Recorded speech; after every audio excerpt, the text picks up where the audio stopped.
කොහොමද? ඔයාලා හැමෝම හොඳින් පරිස්සමෙන් ඉන්නව නේද? ඉතින් මං අද හිතුවා කෑමක් හදන්න ඕනි කියලා. මොකද මේක මම ෆස්ට් ටයිම් තමයි හදන්නේ. හරි ගියොතින් මං ඔයාලටත් අරගෙන එන්නම්. ඉතින් වීඩියෝ එකත් එක දිගටම හැඳලා ඉන්න. අපේ අද කෑම හරිද කියලා බලන්න. මම දැන් මේ ලේස්ති කරලා තියෙන්නේ හදන්න ඕන දේවල් ටික.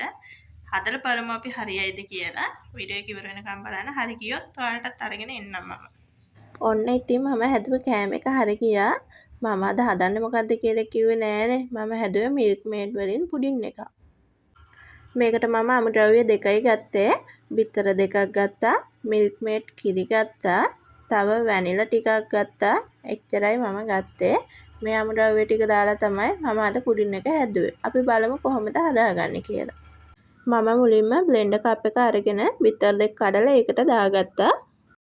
ඔයාලා බිත්තර ෂුවර් නැත්තම් බිත්තර වෙන වෙනම කඩලා දාගන්න. මොකද නලක් වෙලා තිබුණොත් අනිත් බිත්තරෙත් අපරාධ නිසා. ඊට පස්සේ මම මිල්ක් මේඩ් කිරි ටිකත් මේ බිත්තර දාගත්ත බ්ලෙන්ඩර් කප් එකටම දාගත්තා. මම ගත්තේ පොඩි මිල්ක් මේඩ් ටින් එකකින් ටින් භාගයක් වගේ තමයි කිරි ගත්තේ. ඊට පස්සේදී මිල්ක් මේඩ් තිබුණ බෝතලයට වතුර පොඩ්ඩකුත් දාලා ඒ ටික හොඳට සෝදලා වගේ අරගෙන බ්ලෙන්ඩර් කප් එකටම එකතු කරගත්තා.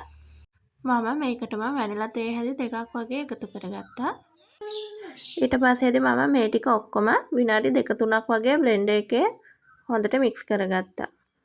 මේ තියෙන්නේ බ්ලෙන්ඩ් කරපු කිරි මිශ්‍රණය. මේක දැන් උකු ගතියට වගේ තමයි ඇවිල්ලා තියෙන්නේ.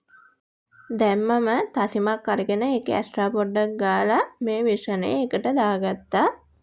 මේක අපිට ස්ටීම් කරගන්න ලේසි එකකට තමයි අපි දාගන්න ඕනේ. මේ තියෙන්නේ මම ලේස්ති කරගත්ත පුඩින් මිශ්‍රණය. දැන් මේකට හුමාලේ නොවදින විදිහට හොඳට පොලිතින් එකකින් මම ආවරණය කරගත්තා. දැන් මම මේ වගේ භාජනයක් අරගෙන ඒකට වතුර ටිකක් දාලා හොඳින් නටනකන් තිබ්බා.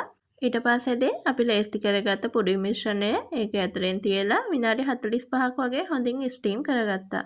මේ තියෙන්නේ ස්ටීම් කරගත්තට පස්සේ මම ඒක උඩින් සීනි ටිකක් කැරමල් කරලා එකතු කරගත්තා. එතකොට ලස්සන පාටත් වගේම තවත් රස වෙනවා.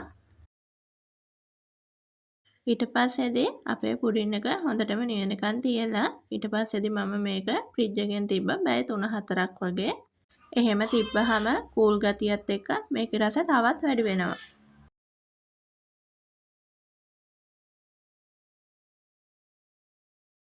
මේ තියෙන්නේ හරියටම පැය 5කට පස්සේ ෆ්‍රිජ් එකෙන් අපේ පුඩින් එක එළියට ගත්තට පස්සේ.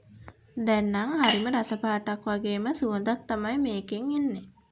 ෆයිනලි මේ තමයි අපේ කැරමල් පුඩින් එක හදලා ඉවර වුණාට පස්සේ බලන්නකෝ ලස්සන්ට පැණිත් බේරෙනවා. ඒ වගේම හරිම රසයි. ඔයාලත් හදලා බලන්න. හදන්නත් හරිම ලේසියි. එකට විතර පස්සේ දැන් තමයි පුඩින් එක එළියට අරගෙන බැලුවේ. ඇත්තටම හරි රස පාටයි රස පාටට තිබුණා. ඔයාලත් හදලා බලන්න. ලේසියි අමුද්‍රව්‍ය දෙකකින් හදලා ගත්තේ.